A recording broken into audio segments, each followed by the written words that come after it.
Welcome to the Mysterious Casebook. Tonight, we enter the world of Miss Marple in The Gardener Who Whispered in the Dark.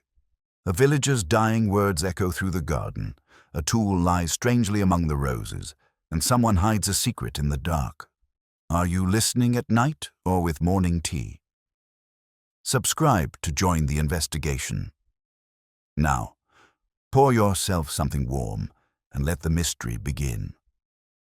The morning sun slanted through the lace curtains of St. Mary Mead, casting delicate patterns upon the polished floorboards of Miss Marple's sitting room. The village stirred to life as hens clucked, shopkeepers unlocked their doors, and the occasional bicycle rattled along the narrow lanes. Miss Marple herself, perched in her usual chair with knitting needles clicking softly, had been observing the day's first visitors with her customary attention to detail.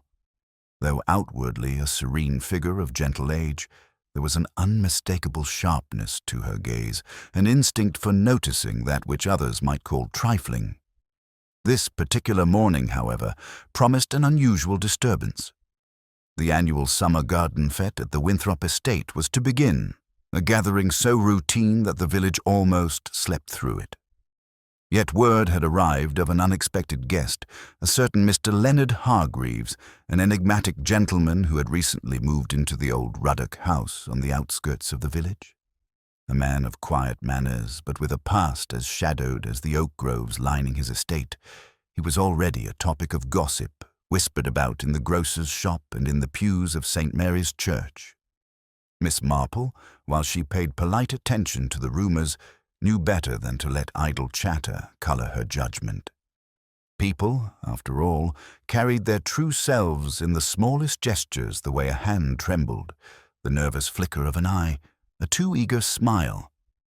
As the villagers bustled past her window, arranging flowers and setting out tables, she noted the tension in Mrs. Dolly Winthrop's back, the too firm smile of her eldest daughter, Eleanor, and the restless pacing of Mr. James Tilling, who had volunteered to supervise the children's game of pin the tail on the donkey.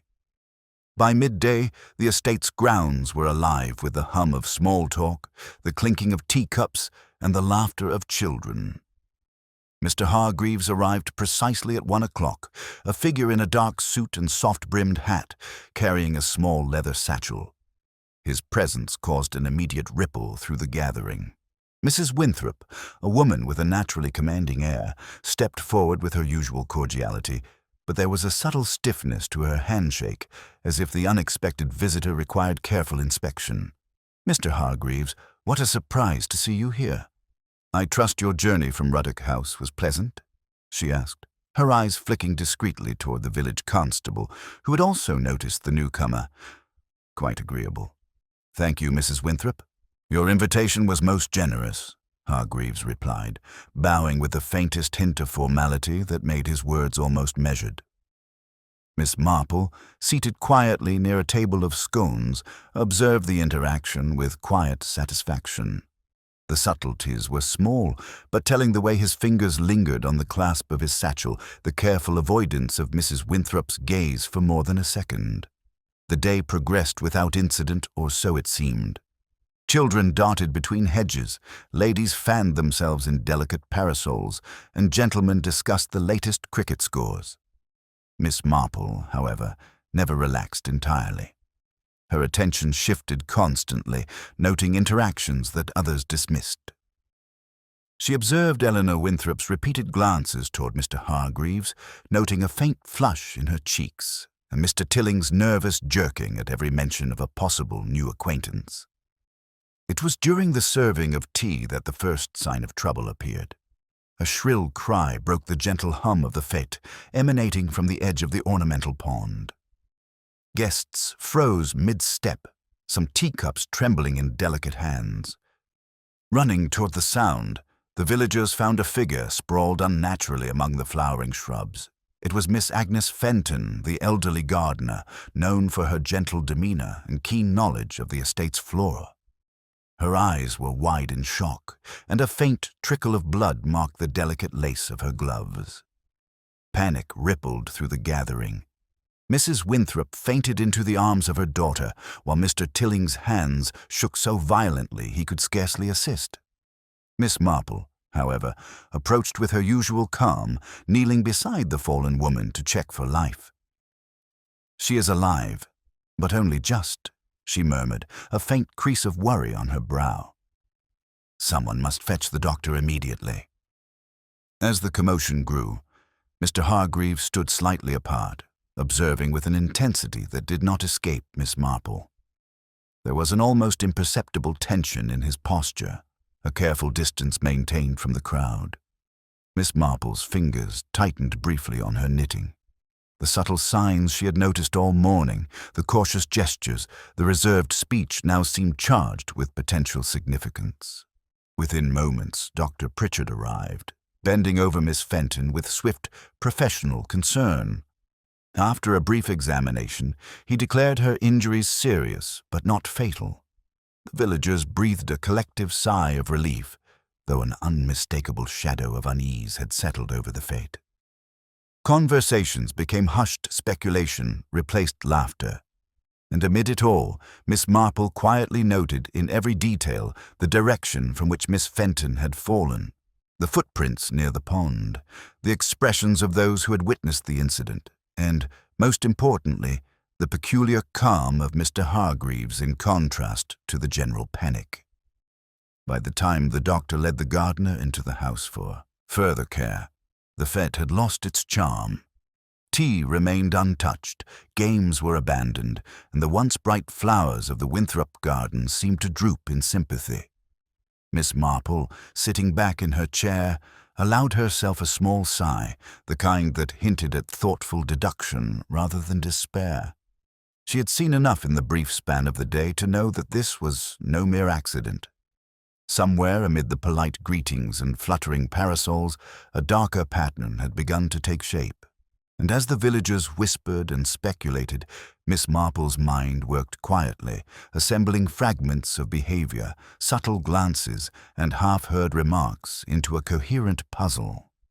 She understood that the true nature of the danger would not be found in the chaos of the fete, but in the quiet, hidden intentions of those who seemed most innocuous. By the late afternoon, the Winthrop estate had quieted considerably. The fete, once a riot of colors, laughter, and the gentle hum of conversation, had reduced to a subdued gathering of concerned villagers. The sun dipped low, casting long shadows across the neatly trimmed lawns, and a cool breeze stirred the scent of roses and freshly cut grass. Miss Marple remained seated near the terrace, her knitting momentarily abandoned, as she surveyed the scene with her usual composure. The incident with Miss Fenton had left the villagers unsettled, each interpreting the accident, or, as some whispered, the potential misfortune through the lens of their own anxieties and prejudices. Gossip, as always, proved more lively than fact. "It's all too strange," murmured Mrs. Prynne, the baker's wife, to a small cluster of ladies. "How could she have tripped like that, right by the pond? I've known Miss Agnes for 20 years, and she's steadier than any of us." Miss Marple, though outwardly absorbed in the careful arrangement of her knitting, caught every nuance of their speech. She noticed the tilt of heads, the furtive glances exchanged, and the subtle shifts in posture that betrayed not only their curiosity, but, in some cases, concealed unease. There was a rhythm to human behavior, she thought. Patterns that revealed far more than any spoken word. Mr. Hargreaves remained a figure apart. He had politely excused himself to a shaded bench beneath an elm, removing his hat and wiping a faint sheen of perspiration from his brow. Observant as ever, Miss Marple noted the meticulous manner in which he adjusted his suit jacket, the precise yet restrained movements of his hands, and the calm with which he scanned the assembled villagers. While others whispered and gesticulated, he maintained a serene distance, though not without interest. There was a tension in his posture, subtle and almost imperceptible, that suggested he was measuring each interaction carefully. Meanwhile, the Winthrop family struggled to regain composure. Mrs. Winthrop, having recovered from her earlier faint, moved among the guests with a polite but strained smile, adjusting a napkin here, offering reassurance there. Eleanor Winthrop lingered near her mother, glancing occasionally toward Mr. Hargreaves, her cheeks still tinged with a delicate pink. The youngest daughter, Lucille, distracted herself by arranging flower petals into careful patterns on a nearby table, unaware of the undercurrents swirling around her. Miss Marple, however, was drawn to the subtle fractures in the social veneer. Mr. James Tilling, tasked with supervising the children's games, displayed a nervous energy that betrayed more than mere concern for safety. His eyes darted repeatedly toward the pond, and his fingers fidgeted with the knot of his handkerchief. She made a quiet mental note. The mannerisms of men often revealed motives hidden behind polite words. The doctor had assured the villagers that Miss Fenton's injuries were not fatal, though he recommended she remain under observation. As such, the gardener had been carried inside the estate, attended by a nurse from the village. Guests debated whether the fete should continue, but the Winthrops, eager to maintain appearances, insisted on a truncated gathering. Tea was served with measured civility, though the laughter that had marked the morning's festivities was conspicuously absent. Miss Marple's eyes, ever attentive, wandered to minor details that others overlooked. A small smear of soil on the hem of Mrs. Winthrop's dress, the slight disarray of the flower beds near the pond, the delicate scattering of petals that suggested someone had been there in haste, each observation built a pattern in her mind. The simplest clues, she knew, often revealed the greatest truths. As conversation resumed, tentative and careful, various villagers began to offer their own theories regarding Miss Fenton's mishap. Mrs. Prynne, with her habitual certainty, suggested carelessness, while Mr. Grantham, the local solicitor, speculated about a possible faint from heat or fatigue. Only Miss Marple refrained from commenting, her calm demeanor allowing her to gather the impressions of all present without revealing her own inferences. It was during a moment of quiet reflection, as the guests sipped tea beneath the waning sunlight, that a new element caught her attention. A delicate silver pendant, half hidden beneath the folds of Miss Fenton's coat, had shifted slightly, revealing a tiny engraving. Miss Marple's heart gave a small, knowing flutter. The detail was subtle, easily missed by anyone distracted by shock or concern, yet it held significance she could not yet fully articulate. The symbol, she suspected, was a personal token, one of those markers that tied an individual to long-forgotten associations, perhaps even to old resentments. Mr. Hargreaves, having observed the minor stir over Miss Fenton's belongings, did not approach, but instead adjusted his satchel, his expression carefully neutral. Miss Marple, in turn, noted the minute crease of his brow and the faint clenching of his jaw. There was a story behind his restraint, a careful containment of emotion that suggested the presence of something he wished to conceal. By early evening, the villagers began to depart, each exchanging whispered conjectures and polite farewells. Miss Marple lingered near the garden gate, her eyes following the retreating figures and cataloguing the subtle tells she had observed. The estate, once brimming with laughter and light, now held a quiet tension, an almost tangible sense of anticipation. As she gathered her knitting and prepared to leave, Miss Marple allowed herself a small, reflective smile. The threads of human behavior, she mused, often revealed the deepest truths when least expected. The day's incident, though superficially accidental, contained patterns that spoke of more than mere chance. Somewhere within the whispered interactions and fleeting gestures, a hidden motive had begun to reveal itself, faint but unmistakable to one who knew where to look. Walking back through the village lanes, Miss Marple considered the delicate network of relationships surrounding the Winthrop estate.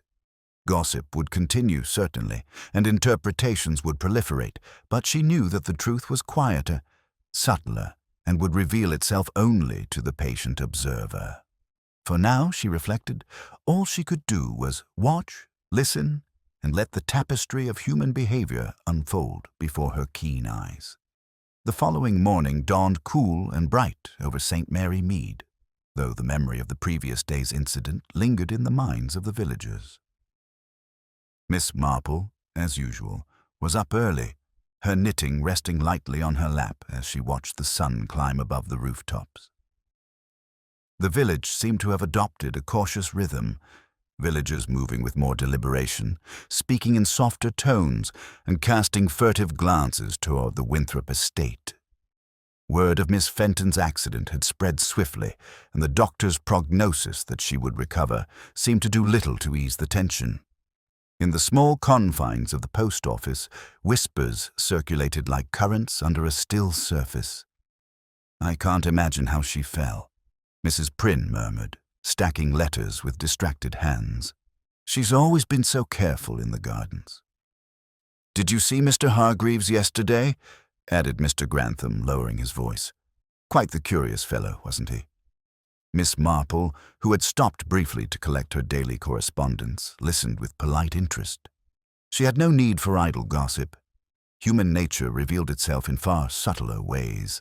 She observed the shifting expressions, the little hesitations before responses, the glance toward the door as though to ensure no one else overheard. Every slight movement, every nervous adjustment of a sleeve or collar, carried a story waiting to be interpreted. Later that morning, Miss Marple decided to pay a visit to the Winthrop estate under the pretense of offering her concern for Miss Fenton. The gates swung open to reveal a garden still marked by yesterday's excitement. Trampled petals and the slight scuff of soil near the pond hinted at the commotion. Mrs. Winthrop, though pleased to see her neighbor, welcomed her with a measured cordiality that seemed to conceal an undercurrent of unease.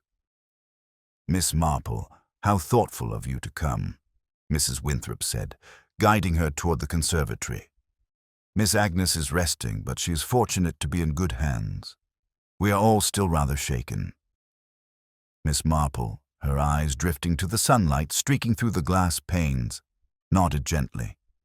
It was quite alarming yesterday indeed.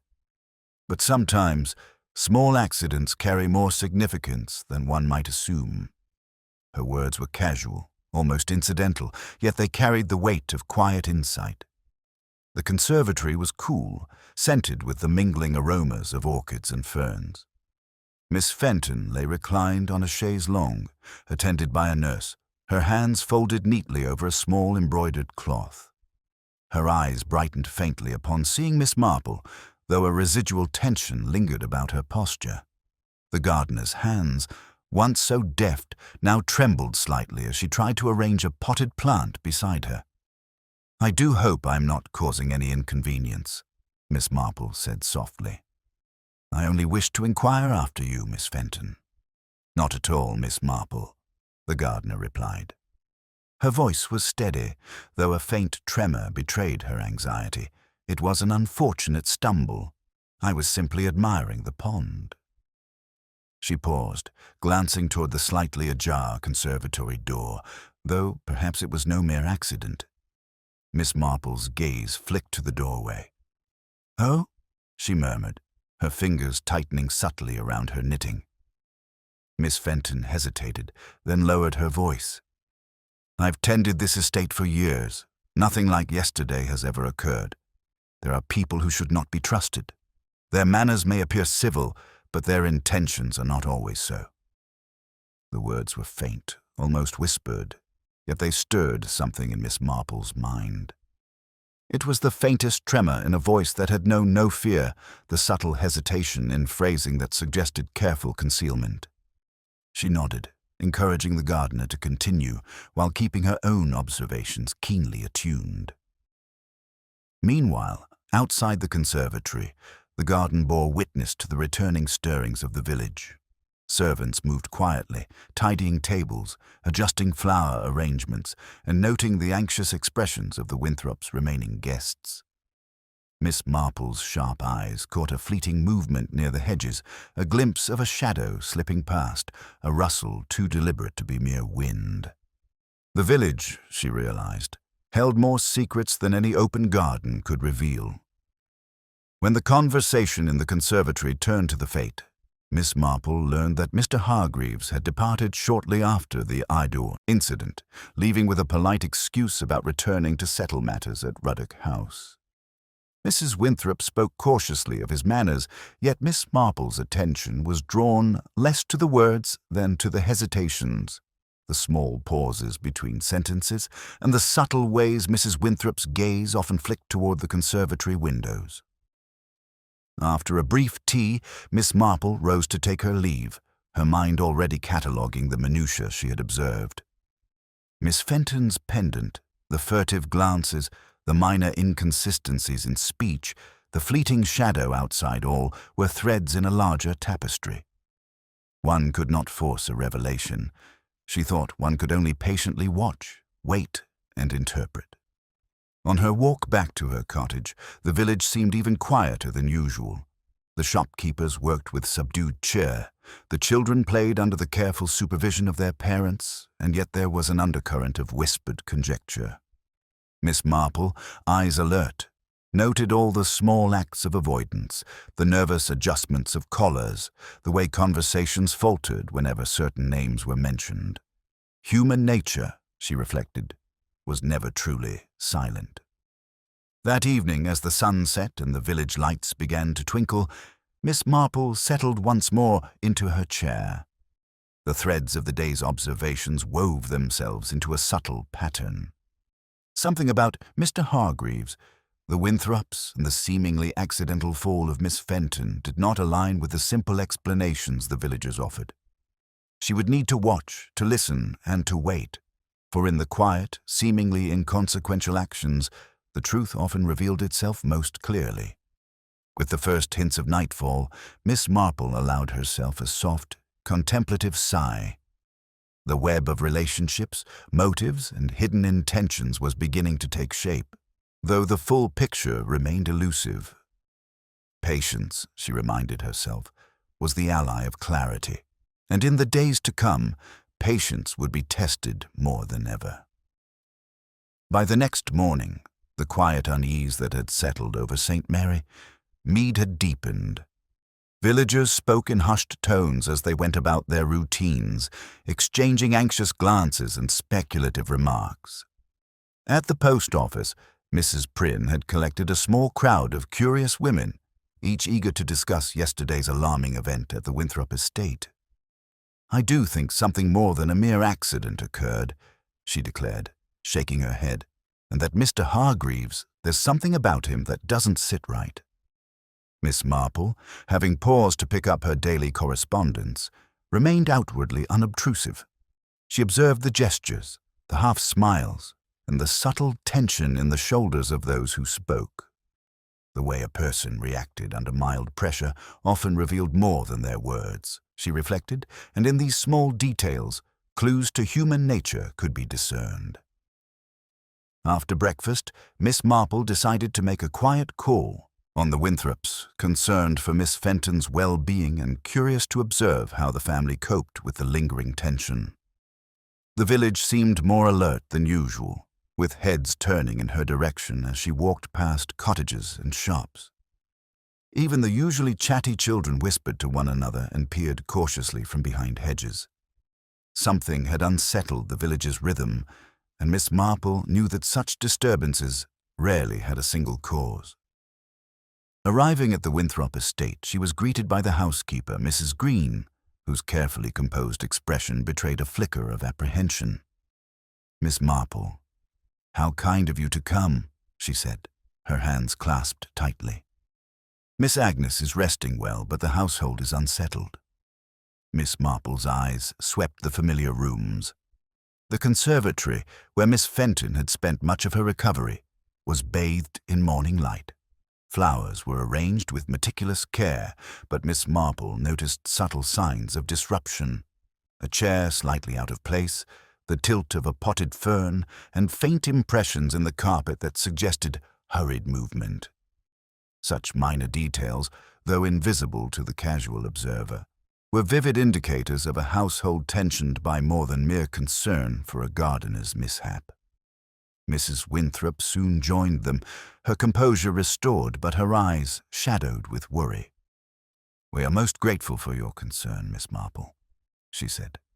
It was indeed a frightful accident, though, as you might imagine, the villagers are abuzz with conjecture. "Conjecture," Miss Marple murmured, "can be illuminating, though not always accurate. One must sift carefully between the speculation and what is real." She allowed her words to linger in the air, more suggestion than assertion, while observing the faint tightening of Mrs. Winthrop's hands and the almost imperceptible twitch of her mouth. In the garden, Miss Marple noted Mr. James Tilling approached with measured steps, his expression taut with concern. "I hope Miss Fenton is on the mend," he said, voice slightly forced. "A terrible incident for such a quiet gathering." "Indeed," Miss Marple replied, watching the subtle tension in his jaw and the slight avoidance of her gaze, "but I imagine that with care she will recover soon." As the morning passed, the small household absorbed itself in routine, yet the undercurrents of unease persisted. Servants whispered among themselves, arranging flowers and tidying rooms, while the family attempted to maintain appearances. Miss Marple, however, observed that the strain was not solely from yesterday's incident. There were threads of past grievances and unspoken tensions interwoven with current anxieties. Every glance, every stiff movement of the hand, carried meaning she catalogued quietly. A moment later, a small commotion in the village caught her attention. Word had reached the estate that a letter had arrived from Mr. Hargreaves, delivered by the postman with an air of peculiar discretion. Miss Marple's interest sharpened. Letters, she knew, were often the carriers of both mundane and momentous news, capable of revealing connections and intentions that otherwise lay hidden. Inside the house, Miss Marple continued to observe. The Winthrops, while polite, displayed subtle fissures of tension. Eleanor's cheeks were flushed when speaking, Lucille's hands trembled slightly as she arranged flowers, and Mrs. Winthrop herself seemed caught between composure and unease. Even in the smallest actions, the adjusting of a napkin, the gentle pressing of a hand to one's chest, human motives and emotions often revealed themselves more clearly than in words. Miss Marple also noted the faintest traces of soil near the back door, remnants of yesterday's disturbance near the pond. The footprints were small, easily overlooked, yet significant. Someone had been there recently, she thought, retracing steps or attempting to conceal evidence. While ordinary eyes would see only a smudge, her trained observations suggested purpose. Later, as the village began to settle for the day, Miss Marple returned to her cottage, her mind quietly weaving together the observations she had accumulated.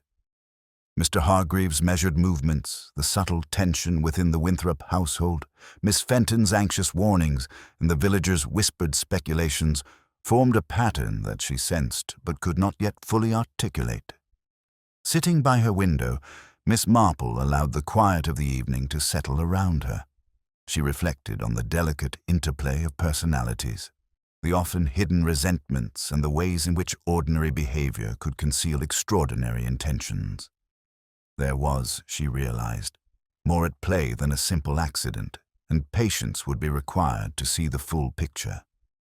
As darkness fell and the village lights flickered to life, Miss Marple knit quietly, the faint rhythm of her needles echoing the steady pulse of her contemplative mind. The threads of suspicion, motive, and hidden connections wove together silently. She knew that soon, subtle actions and small slips of behavior would reveal what words alone could not, and when the moment arrived, the mystery of yesterday would begin to unfold in earnest. The day following Miss Fenton's accident brought a brittle quiet to St. Mary Mead. The village streets, usually animated with the chatter of children and the calls of shopkeepers, carried a more cautious cadence. Miss Marple, accustomed to observing the smallest shifts in human demeanor, noticed immediately that even casual passers-by seemed to tread lightly, as if expecting the ordinary to tip into something unexpected. The morning began with a knock at Miss Marple's door.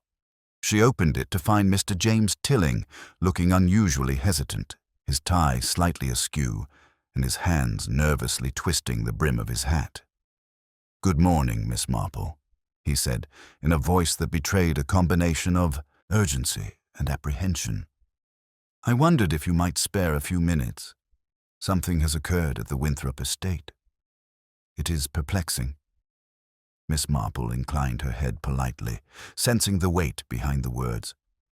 "Of course, Mr. Tilling. Please, tell me what has happened." While arranging flowers in the garden this morning, Lucille, Mrs. Winthrop's youngest, discovered a small, folded note hidden beneath the rose bushes near the pond. He began. His eyes flicked nervously, as though expecting Miss Marple to react with alarm. It seemed to have been placed deliberately, though we cannot ascertain by whom. Mrs. Winthrop insists it is probably trivial, but I fear it may relate to yesterday's incident. Miss Marple's interest sharpened. Small gestures often concealed the most revealing intentions. She asked to see the note immediately. Mr. Tilling, grateful for her readiness, led her to the garden where the roses glimmered with dew, petals trembling in the light breeze. Lucille Winthrop, looking pale but composed, held the folded piece of paper with careful fingers. "It appeared beneath the bush just here," she explained softly, pointing to the spot near the pond where Miss Fenton had fallen. "I found it while arranging the roses." Miss Marple accepted the note, unfolding it with deliberate calm. The handwriting was neat, almost elegant, yet there was an undeniable tension in the way the letters leaned slightly to the right. The message was brief, a few carefully chosen words. "Not everything is as it seems. Watch closely." "A warning, perhaps, or a tease," Miss Marple murmured, examining the small curl of paper. "It is clearly meant to attract attention, yet it leaves the meaning ambiguous. Whoever placed this knows more than they let on, or wishes us to believe they do." Lucille's fingers trembled as she handed the note to her brother, who in turn passed it to their mother. Mrs. Winthrop's face was a mask of polite concern, but Miss Marple caught the faintest furrow of her brow. Such subtle tension often revealed as much as words could, she thought, cataloguing the expressions carefully. Mr. Hargreaves was not present at the estate that morning, which in itself seemed significant to Miss Marple. The absence of the enigmatic newcomer, juxtaposed with the appearance of a mysterious note near the pond, suggested a connection worth noting, though she withheld her judgment, as she always did, until she had gathered sufficient observation. Throughout the day, villagers spoke in muted tones about the note, each offering interpretations ranging from the trivial to the dramatic.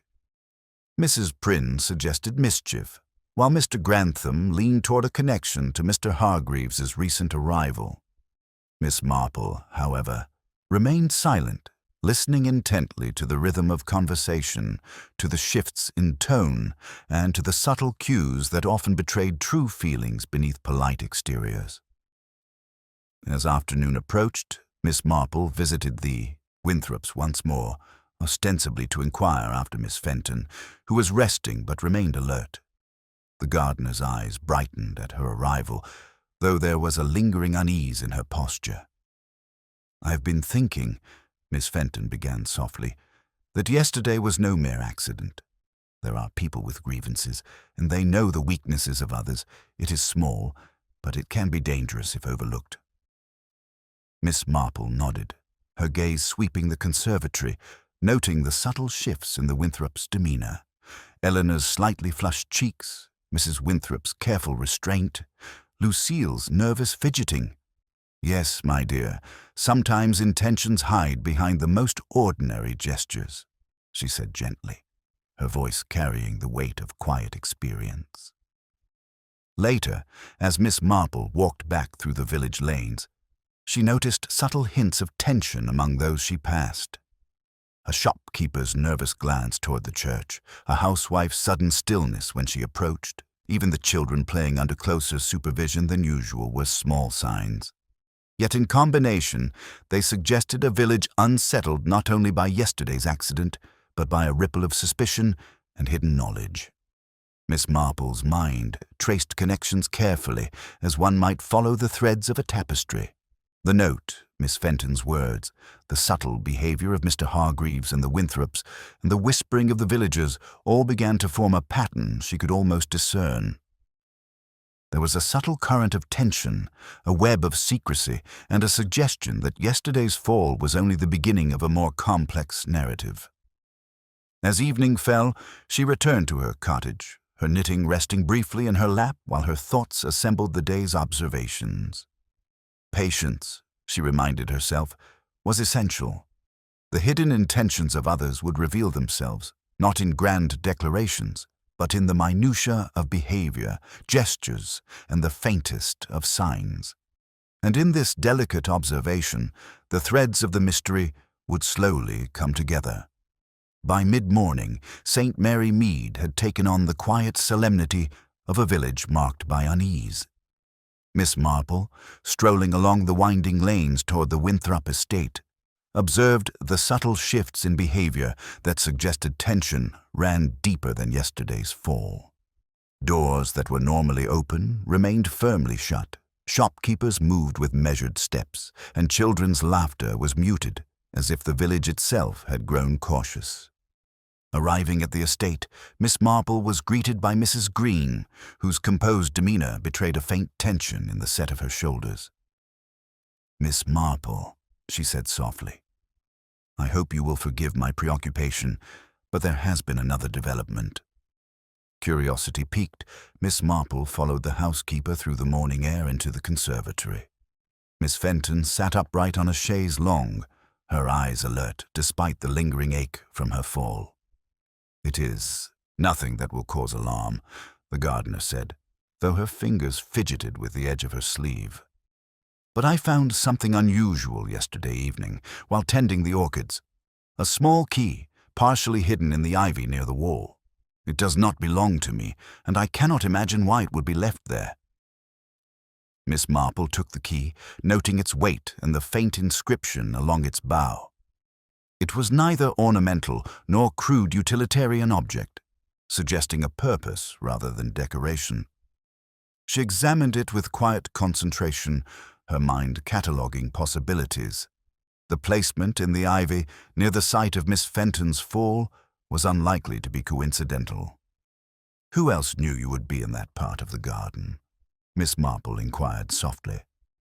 Miss Fenton hesitated. "Only myself and Mr. Hargreaves. But he was not near the conservatory at the time." "I was alone, or so I thought." A small crease formed on Miss Marple's brow. The timing, the location, the subtle mystery of the note, and now the key, all suggested deliberate actions, executed with precision and hidden knowledge.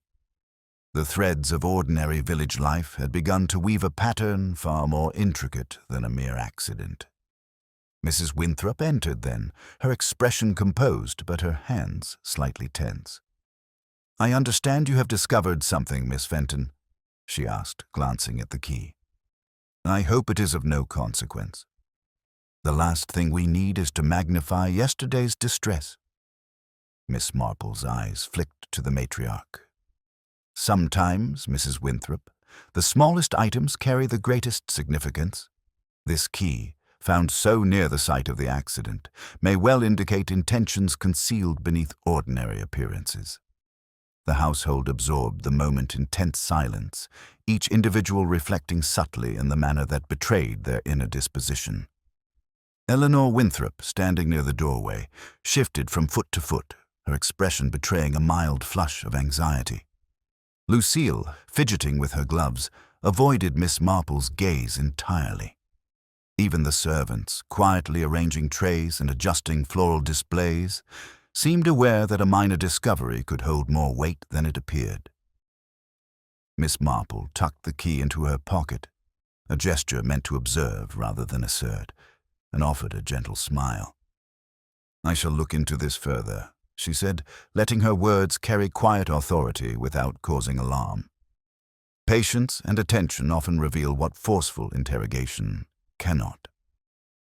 Later, walking through the estate's gardens, Miss Marple observed minor inconsistencies that might otherwise have been overlooked.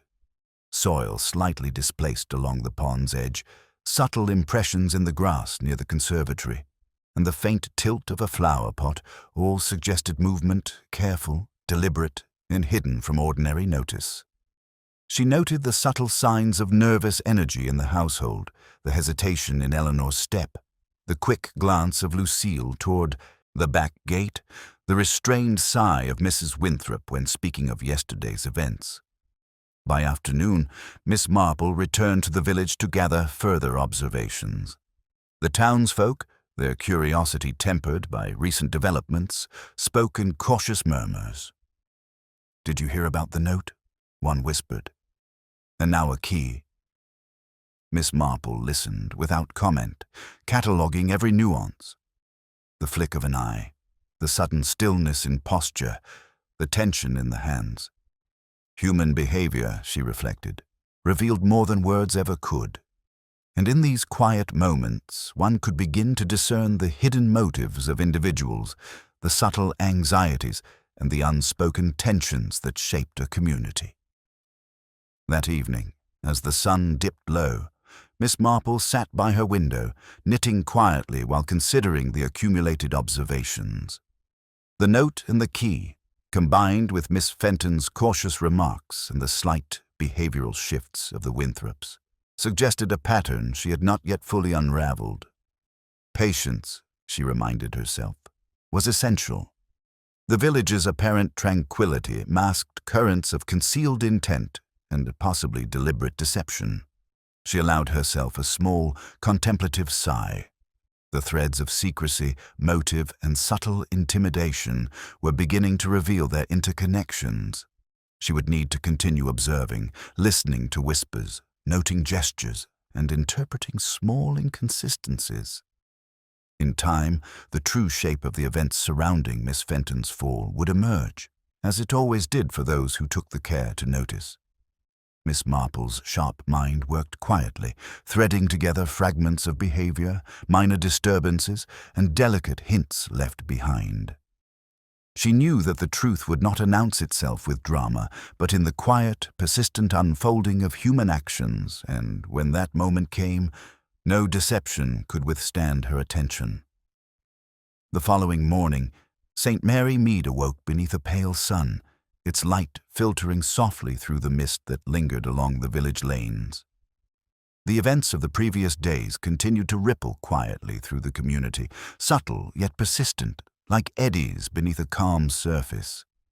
Miss Marple, leaving her cottage with knitting tucked neatly into her bag, noticed the faint tension in every familiar corner, shopkeepers with guarded expressions, children walking close to their parents, and the occasional whisper that faded at the sound of approaching footsteps.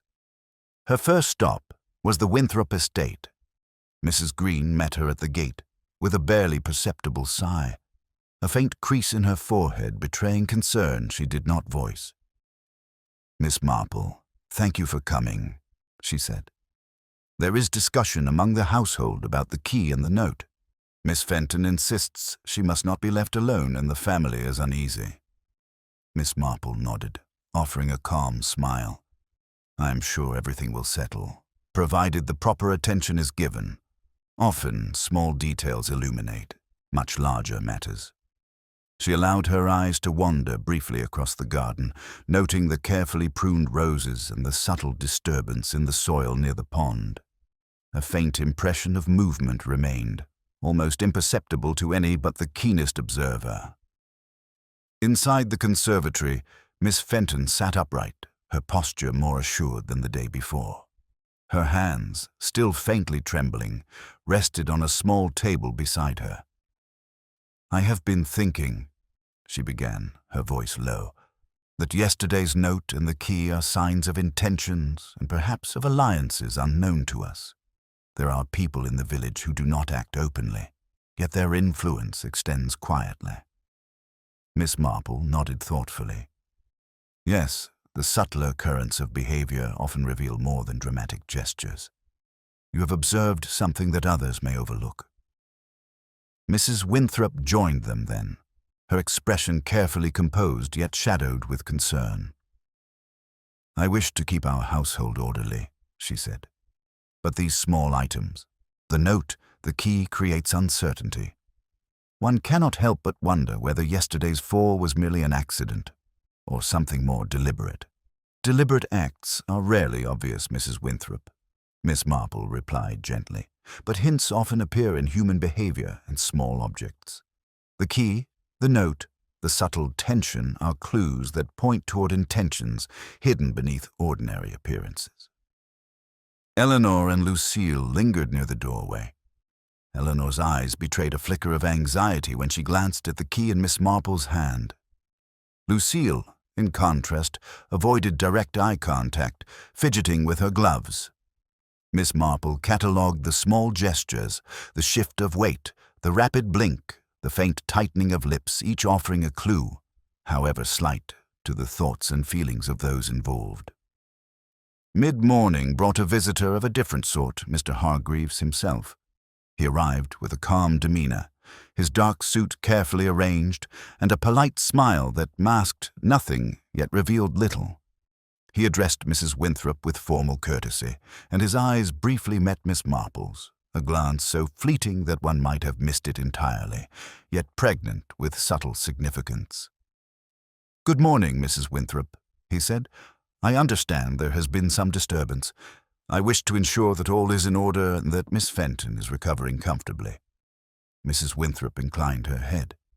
"Your concern is appreciated, Mr. Hargreaves. Miss Fenton is indeed resting, though the household remains unsettled." Miss Marple observed silently as the trio conversed, noting the delicate interplay of social formality and underlying unease. The rise and fall of Mr. Hargreaves' tone, the subtle adjustments of his hands, and the careful avoidance of certain topics revealed a man accustomed to discretion. Yet, as always, it was in the smallest gestures, the tilt of a head, the narrowing of eyes, that truths often manifested. Later, as Miss Marple wandered the garden paths, she noted the subtle marks left by recent footsteps, slight depressions in the gravel, the scuff of soil along the pond's edge, and the delicate disturbance of petals beneath the rose bushes. Patterns emerged, hinting at movement designed to observe, perhaps even to intimidate. Ordinary eyes might dismiss these signs, but Miss Marple recognized the careful orchestration they suggested. Throughout the day, the household engaged in cautious conversation, trying to restore a sense of normalcy. Yet the atmosphere remained charged. Eleanor's occasional glances toward Mr. Hargreaves, Lucille's small hesitations when speaking of yesterday, and Mrs. Winthrop's barely perceptible tightness in posture all pointed to tensions that had not been resolved. Alliances overt and covert were beginning to emerge, and Miss Marple sensed that these quiet alliances might hold the key to understanding yesterday's events. By late afternoon, Miss Marple returned to her cottage, a small notebook in hand to record her observations. The village, she noted, carried an uneasy rhythm, and the Winthrops' household reflected the subtle fractures of human relationships strained by unexpected developments. Patience, she reminded herself, would reveal the connections and intentions hidden beneath the polite exterior. Sitting by her window, knitting quietly, Miss Marple allowed herself a brief reflection. The threads of behavior, gestures, and minor disturbances were converging, hinting at a pattern yet unseen. In time, she knew, the delicate web of secrecy and human desire would yield its truths. And when that moment came, those who had thought to conceal their intentions would find that nothing escapes the watchful eye of careful observation. The early morning air in St. Mary Mead carried a hint of frost, crisp and clean, yet beneath the surface there remained an invisible tension that Miss Marple sensed with ease. Villagers moved with deliberate caution along the lanes, greeting one another with subdued smiles, their curiosity tempered by a shared sense of unease. Miss Marple, however, walked slowly and deliberately, observing each interaction, each fleeting glance, and the almost imperceptible hesitations in conversation. Her first stop was the village post office, where Mrs. Prynne had already gathered a small group of ladies, eager to discuss the unfolding mystery. "I cannot imagine what could have prompted such a note and a key to appear," one whispered. "And after Miss Fenton's fall, it all seems so deliberate." Miss Marple, standing just beyond the group's immediate circle, allowed her eyes to wander. Subtle shifts in posture, the manner in which hands gripped shopping baskets, and the fleeting tightening of lips revealed far more than the whispered words. Human behavior, she reflected, was a language all its own, and she had long since learned to read it with care. Later that morning, Miss Marple made her way to the Winthrop estate under the pretext of delivering a small basket of preserves. The garden was quiet, the roses still glistening with dew, though the faint marks of recent activity hinted that someone had been moving about under the cover of early light. Miss Marple's keen eye caught a subtle indentation near the pond's edge, suggesting the passage of someone who had retraced a familiar path carefully. Inside, the household was engaged in subdued activity. Mrs. Winthrop supervised preparations for afternoon tea, adjusting the placement of chairs and straightening the napkins with a meticulous hand. Eleanor and Lucille moved about quietly, their expressions a mixture of curiosity and restrained apprehension. Miss Fenton, seated near the conservatory window, arranged a small pot of orchids, her movements precise yet slightly tense. Miss Marple, ever attentive, noted the interplay of subtle gestures. Eleanor's glances toward the door, Lucille's hesitant steps, and Mrs. Winthrop's barely perceptible sigh, all suggested a household under quiet scrutiny. Even the servants, normally efficient and composed, moved with a careful deliberation that indicated they were aware of the invisible tension permeating the rooms. It was during this calm observation that Miss Marple noticed a small scrap of paper partially hidden beneath a chair leg. She picked it up delicately, noting the neat handwriting and the faint smudge along one edge. The message was brief. "Observe closely, not all is as it seems." The similarity to the previous note was unmistakable, and Miss Marple's mind began to trace connections with subtle precision. Whoever left these messages sought to provoke attention, yet carefully maintained ambiguity. Later in the day, Mr. Hargreaves returned to the estate. His arrival was as measured and polite as before, his dark suit impeccably arranged, his expression serene yet alert. He engaged Mrs. Winthrop in conversation regarding the household and inquired about Miss Fenton's health. Throughout the interaction, Miss Marple observed his gestures, the careful positioning of his hands, the precise tilt of his head, and the controlled cadence of his speech. Each movement was deliberate, suggesting awareness and discretion, yet the faint tension along his jawline hinted at restraint. Miss Marple's observations extended beyond Mr. Hargreaves. She noted the subtle glances exchanged between Eleanor and Lucille, the slight avoidance of eye contact with their mother at certain moments, and the careful, almost anxious manner in which Mrs. Winthrop responded to casual inquiries. Every expression, every hesitation, was catalogued in the quiet corners of her mind, forming a tapestry of human behavior that, though fragmented, suggested an underlying pattern of secrecy and concern. As the afternoon wore on, Miss Marple took a brief walk through the gardens. She noted the delicate disarray of petals near the pond, the faint impressions in the gravel that suggested careful retracing of steps, and the small disturbance of soil near the ivy-covered wall where the key had been discovered. The patterns of movement hinted at deliberate observation, perhaps even surveillance, and she catalogued each detail with careful attention.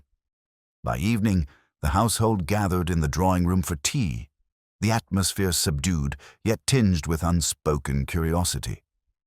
Conversation flowed cautiously, punctuated by the occasional nervous glance toward the conservatory or the garden. Miss Marple, seated quietly, allowed herself to observe the interplay of gestures and expressions.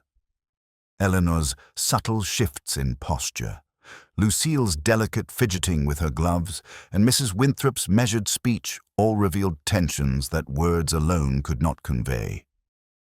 Returning home as dusk settled over the village, Miss Marple reflected on the day's subtle observations. The repeated appearance of notes, the discovery of the key, and the nuanced behaviors of the Winthrop family and Mr. Hargreaves all pointed toward intentions carefully concealed beneath the ordinary facade of village life. She knew that patience and keen observation would be essential in uncovering the hidden truths woven into these small, seemingly inconsequential actions. Sitting by her window, knitting softly as night deepened, Miss Marple allowed her mind to trace the threads of human behavior she had gathered. Patterns were emerging, subtle yet undeniable. In time, she knew, the intricate web of intentions and secrets would reveal itself. And when it did, the seemingly ordinary village of St. Mary Mead would be shown in its truest, most intricate light, one that only careful observation and quiet reasoning could illuminate. The morning in St. Mary Mead carried a quiet chill, and the village seemed more subdued than usual. Miss Marple, knitting lightly as she walked toward the Winthrop estate, noticed the small signs of apprehension still lingering among the villagers, furtive glances exchanged in the post office, hushed whispers across garden fences, and the careful way even children approached one another in the narrow lanes. These subtle indicators of unease caught her attention, for in them often lay the key to understanding human behavior and concealed motives. At the estate, the Winthrops were already engaged in their morning routines. Mrs. Winthrop adjusted the placement of chairs in the drawing room with deliberate care, while Eleanor and Lucille moved quietly among the rooms, performing small tasks, yet glancing frequently toward the doors and windows, as though expecting an unexpected arrival. Miss Fenton sat near the conservatory, arranging a new batch of potted plants, her hands more steady than they had been, yet her eyes carried a persistent wariness. Miss Marple, entering with her customary quiet grace, was immediately aware of the subtle undercurrents in the household. She observed the faint hesitation in Eleanor's movements, the slight stiffening of Mrs. Winthrop's shoulders, and the way Lucille's fingers fidgeted with a folded handkerchief. These details, seemingly minor to anyone else, provided Miss Marple with a clearer sense of the emotional landscape within which the events of recent days had unfolded. The day took on a more intriguing dimension when a small disturbance was discovered in the drawing room. A delicate trinket, a silver locket that usually rested upon the mantelpiece, had been moved slightly from its accustomed position. Though it might seem insignificant, Miss Marple's practiced eye noted the precise angle at which it now lay, suggesting that it had been deliberately shifted. The change was subtle, almost imperceptible, yet deliberate, and such small alterations often carried meaning far beyond their immediate appearance. Mrs. Winthrop, noticing Miss Marple's attention to the locket, offered a polite but measured smile. "I had not observed that," she said, though her fingers lingered briefly near the mantel as if to reassure herself. "Perhaps it was moved by a draught or a servant. Or perhaps," Miss Marple murmured, "someone wished to draw attention to it in a subtle manner. The smallest gestures sometimes reveal the largest intentions." She catalogued the slight tension in Mrs. Winthrop's posture and the quick glance exchanged between the daughters, noting that their behavior suggested they were aware of a subtle, hidden narrative at play.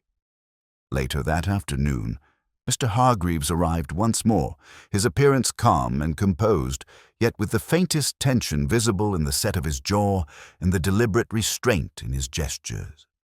His conversation with Mrs. Winthrop was courteous and formal, yet Miss Marple, seated quietly nearby, observed the subtle shifts in tone and inflection that suggested an unspoken awareness of the household's unease. Even the smallest expressions, a brief narrowing of the eyes, a slight hesitation before replying, carried significance that Miss Marple catalogued with care. The afternoon's quiet observation was punctuated by a brief conversation with Miss Fenton, whose remarks carried a cautious weight. I cannot shake the feeling that yesterday's fall and these small disturbances, the note, the key, and now the locks are connected," she said, her voice soft yet deliberate. "There are patterns, Miss Marple, patterns that reveal themselves only when one watches closely." "Yes, patterns are often hidden beneath ordinary appearances," Miss Marple agreed, her fingers tightening briefly around her knitting. "And it is only through careful attention that one can discern intentions that remain otherwise concealed." As the day wore on, Miss Marple made her usual rounds of observation within the estate. She noted the faint impressions in the carpet near the hearth, the delicate tilt of picture frames, and the subtle shifts in furniture placement, all of which suggested recent activity that had been deliberately understated. Human behavior, she reflected, often left traces in both objects and gestures, and in these traces lay the keys to understanding hidden intentions. By evening, the household gathered in the drawing room for tea, a calm veneer overlaying an undercurrent of tension. Eleanor and Lucille moved with deliberate care, their gestures precise yet hinting at anxiety, while Mrs. Winthrop maintained composure through measured speech and subtle eye movements. Mr. Hargreaves, engaging politely with the family, displayed his usual blend of serenity and attentiveness, yet the slight rigidity of his posture suggested restraint and calculation. Miss Marple, quietly observing, noted how these subtle behaviors interwove, creating a delicate tapestry of human interaction in which intentions and secrets were hidden beneath ordinary social conduct. Patterns were emerging hints in the hearth, in the placement of objects, in the gestures and expressions of those present. Each element, however minor, contributed to a slowly clarifying understanding of the events surrounding Miss Fenton's fall in the mysterious notes and key. As dusk fell, Miss Marple returned to her cottage, her knitting resuming in quiet rhythm. The day had provided further insights into the subtle movements of the household in the village, reinforcing her understanding that truth often revealed itself in the quietest of gestures. She reflected on the interconnectedness of the evidence, the minor disturbances, and the behavioral hints, knowing that, in time, the complete pattern would emerge, and the carefully concealed motives behind these incidents would be revealed. The following morning dawned over St. Mary Mead with a pale, slanting light that cast long shadows across the village lanes. The events of the previous days had left an undercurrent of unease that lingered like a subtle fog. Miss Marple, knitting in her customary spot near the window, observed the world outside with her usual attentiveness. Shopkeepers moved with deliberate care, children approached their games cautiously, and villagers spoke in measured tones, as though each word might reveal more than intended. Miss Marple's thoughts, as ever, focused on the small, telling gestures that others overlooked. A fleeting glance, the tightening of a hand, the careful placement of objects, all these details contributed to a picture that, though fragmented, hinted at the deeper dynamics at play in the village. The fall of Miss Fenton, the cryptic notes, and the discovery of the key and subtle disturbances in the Winthrop household were pieces of a puzzle whose edges she could now discern. Arriving at the Winthrop estate mid-morning, Miss Marple noted the heightened tension in the household. Mrs. Winthrop's posture was unusually rigid, Eleanor's steps were measured with careful precision, and Lucille's glances toward the conservatory betrayed a lingering anxiety. Miss Fenton, seated near a window, arranged her orchids with an almost obsessive attention to detail, yet her eyes reflected a quiet wariness. The morning's calm was interrupted by the arrival of Mr. Hargreaves. His entrance was as composed as ever, yet Miss Marple noted subtle signs of alertness, the measured placement of his hands, the slight shift in his stance, and the faint narrowing of his eyes as he surveyed the room. Though his demeanor remained outwardly courteous, the undercurrent of tension was palpable. Mrs. Winthrop greeted him with carefully measured politeness, masking the concern she felt. "Good morning, Mr. Hargreaves. I trust your journey was pleasant?" she asked, her hands lightly clasped before her. Very pleasant, thank you, Mrs. Winthrop, he replied, his tone calm yet precise. I wish to ensure that everything is in order following the recent events.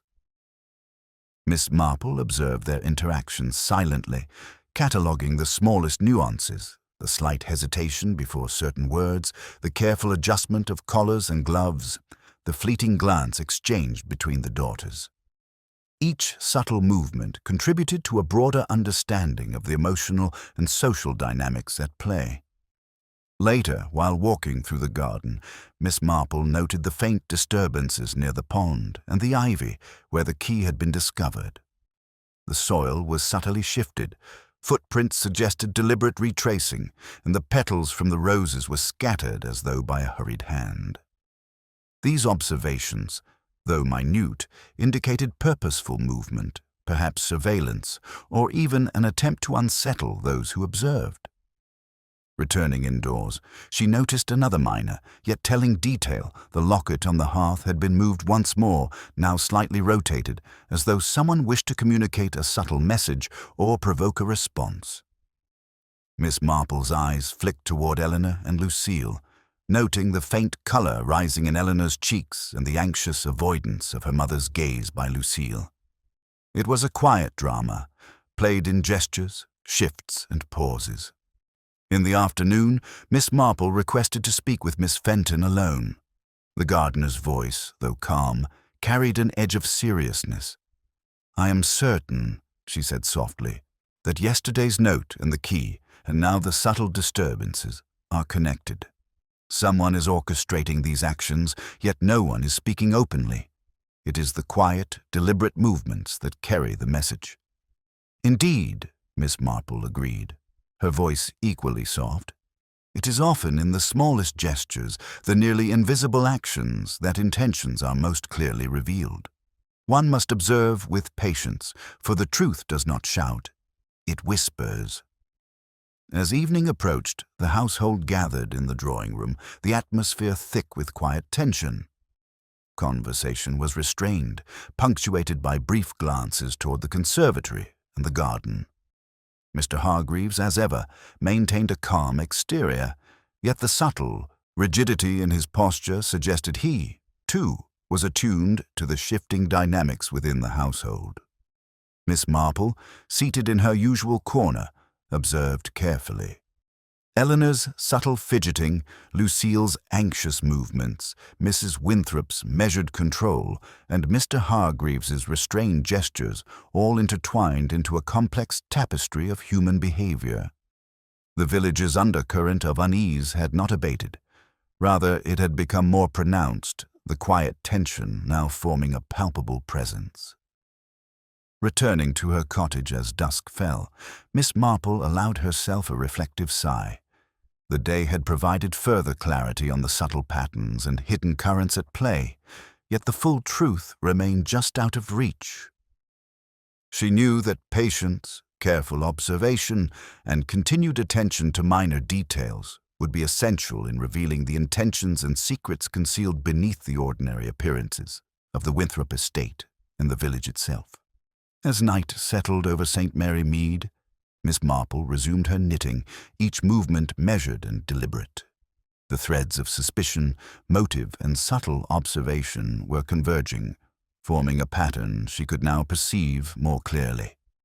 The moment to act was approaching, though it would require quiet calculation and an understanding of human behavior that only she possessed.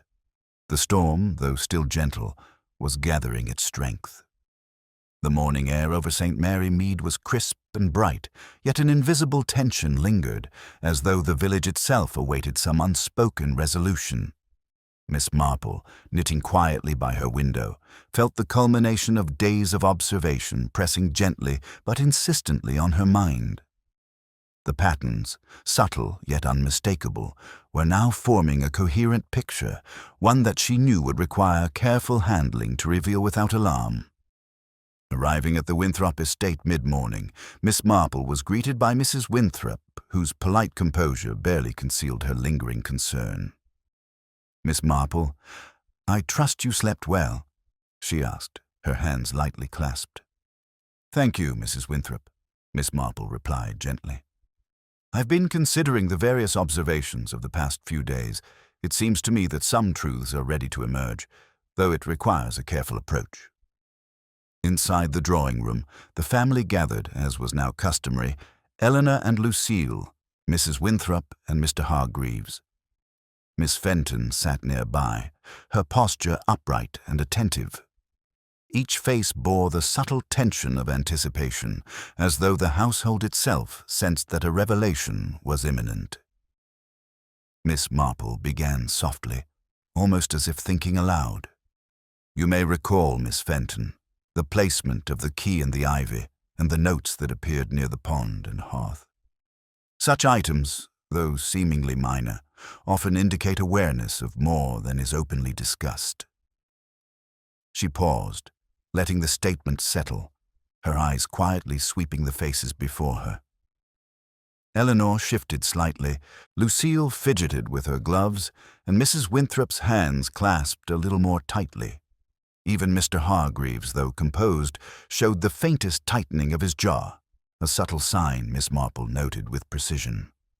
"The key," Miss Marple continued, "was not merely an object. It symbolized access to a hidden space, one associated with personal intent and knowledge. The notes, crafted to attract attention yet maintain ambiguity, were placed deliberately to provoke observation." All eyes followed her, though none spoke. Miss Marple's calm demeanor allowed her words to carry authority without accusation. "I've observed gestures, shifts, hesitations, and glances over the past days. These seemingly trivial actions reveal human nature in its most honest form, and when combined, they create a narrative far more precise than any spoken confession might." She allowed a pause, then looked toward Mr. Hargreaves. "You, sir, arrived in the village recently and conducted yourself with politeness and discretion. Yet subtle signs of restraint and careful observation suggested you were aware of tensions unknown to the casual observer. And while you were concerned with propriety, your actions were guided, consciously or not, by knowledge of another's intentions." The room remained silent, each individual processing her words. Miss Marple's gaze shifted to Eleanor and Lucille, and the family, though poised, displayed microcosms of tension, subtle gestures, fleeting glances, and controlled movements that, together, hinted at the underlying dynamics among yourselves and with others in the village. Miss Marple's fingers rested lightly on the small key she had carried. Yet all these movements, all these gestures, point to a singular intent, the desire to conceal an act that would have disrupted the ordinary peace of St. Mary Mead. Yesterday's fall, though appearing accidental, was orchestrated with delicate precision. The notes and the placement of the key were signals to the observer, testing reactions, assessing vigilance. A faint stir went through the room. Miss Marple's voice remained soft, measured, yet carried a weight that settled attention. The one who orchestrated these actions is someone who understood human behavior well and who relied upon the ordinary attentiveness of others to maintain the facade of normalcy. Observing reactions, placing subtle cues and drawing attention to them in a controlled manner, these are acts of deliberate design. Finally, she turned her gaze to Mrs. Winthrop. "It is you, Mrs. Winthrop, who possesses both knowledge of past grievances and the influence to orchestrate minor disturbances without arousing immediate suspicion. Your gestures, subtle yet deliberate, the careful adjustment of chairs, the measured glances exchanged with your daughters, the faint tension when discussing the key, all indicate a consciousness of control and intent. The incident with Miss Fenton was staged to reveal or provoke reactions, to test the awareness of others and assert influence, rather than to cause harm." Mrs. Winthrop's eyes widened slightly, a flush rising in her cheeks, though her posture remained composed. Eleanor's shoulders sagged in relief, Lucille's fidgeting ceased, and even Mr. Hargreaves relaxed subtly, the tension in his jaw softening. Miss Fenton, observing quietly, allowed a small nod. I suspected, Miss Marple, that it was intentional, but I could not determine whose hand guided it. You have made it clear. Miss Marple offered a gentle smile. Human behavior is rarely accidental. In St. Mary Mead, ordinary actions and minor gestures reveal the extraordinary truths hidden within our social fabric. The peace of this village rests not only upon visible conduct, but upon the quiet observation of those who notice what is unseen. With that, the household absorbed the revelation. There was no dramatic confrontation, no outburst, only a quiet acknowledgement of truth, tempered by understanding and composure. The tensions that had haunted the estate and the village began to dissipate, replaced by a subtle restoration of normalcy. As the day waned, Miss Marple took her leave, knitting quietly as she walked through the village lanes.